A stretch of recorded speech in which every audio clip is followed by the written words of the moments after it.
What's going on YouTube? Welcome back to Eastside RC. Today we're doing a little wrenching. I just want to show you guys some quick tips that I did on the Rovan here, on the Rovan Hybrid.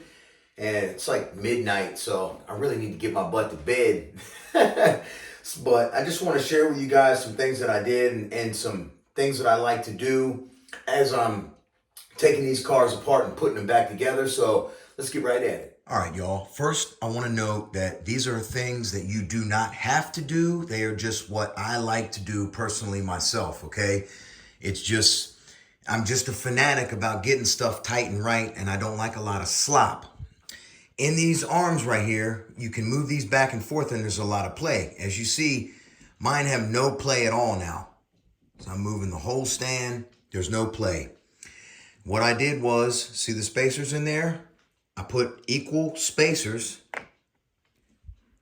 in the back here, right back in here, and up front. And what I did was, at work, I installed a bunch of TVs, and the TV kits came with these little spacers, and I said, oh man, I bet I could use these. Well, they just happen to be the exact diameter, and I'm talking fit like a machine fit over the hinge pins for the Losies and the Bajas. And what I did was, see there, I cut little different thin discs. See how I got different thicknesses? So I can shim up my cars and get everything tight and right. What that does is it saves the A-arms, is what it does. It keeps the A-arms from wearing and getting slobbily wobbly up inside of there. So it's not a necessity. It's just what I like to do because I'm a fanatic about having my stuff super clean and neat and tight and right. Here's another thing that I like to do. Sometimes when these cars are put together, you get shorter screws, okay? This is a shorter screw. Well, I opted out for the short screw and I put a longer screw that fully fills the whole threads up. All right, so that's something else I just like to do. For instance, this screw right here that ties in the chassis plate, it is a small screw like this right here. Okay, so I opted out for this screw here. I got some good screws, and these are all these screws that come with this car are hardened 10.9 or 12.9. Every single one of them is a good screw. If the screw does not have a hardness rating on there of any number, you'll generally see like an 8.8, 10.9, or 12.9. If you don't see that at all on there, then the screw is, in my opinion, not a very strong screw because there's no hardness rating on it. And if you look here, there is not a single bit of Loctite on any of these screws. So before you Loctite the screws, I like to clean them with the good old Ballsmart Super Tech brake cleaner because this stuff is awesome.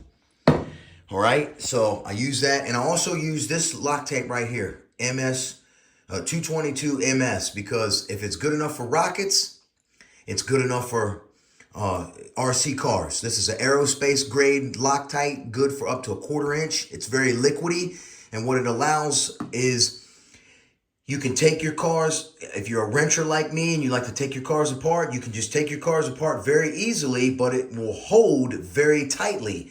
And it won't gum all up like blue Loctite. Blue Loctite is a semi-permanent Loctite, and in my opinion, you shouldn't be using blue Loctite on your RC cars if you're a wrencher like me and you like to take your stuff apart and clean it a lot. So it just makes for an easier taking it apart, easier disassembly is what I'm trying to say. Another thing to note on this car, when you're taking this piece off right here, you want to put downward pressure on this right here. That will flex the chassis and relieve tension on these screws so that you can get them out easier as well. If you have trouble getting them out, I use my trusty Milwaukee impact gun. This is a very lightweight impact surge hydraulic gun, and you see there it's got 1, 2, and 3 different settings. It's great for taking your clutches off, and I don't recommend tightening your stuff up with that. You can if you're careful and you use the low settings, but I always go back, I start everything by hand and tighten everything up by hand as well. So just some key points to note there of things that I like to do differently. And I see right here, I'm going to take these off and put some O-rings in there as well. I got these good Viton O-rings right here that I'm going to be putting up in there. Again, not needed, but it's what I like to do. Got to keep your stuff tight and right.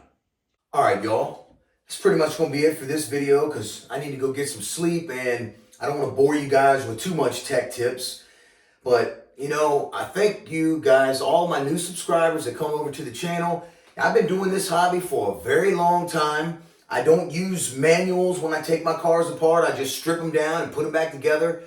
You know, I've been doing it for years, and mechanical stuff is my cup of tea, and two-strokes is my cup of tea. And I'm willing to share everything that I've learned over the years with you guys. I don't claim to be a know-it-all.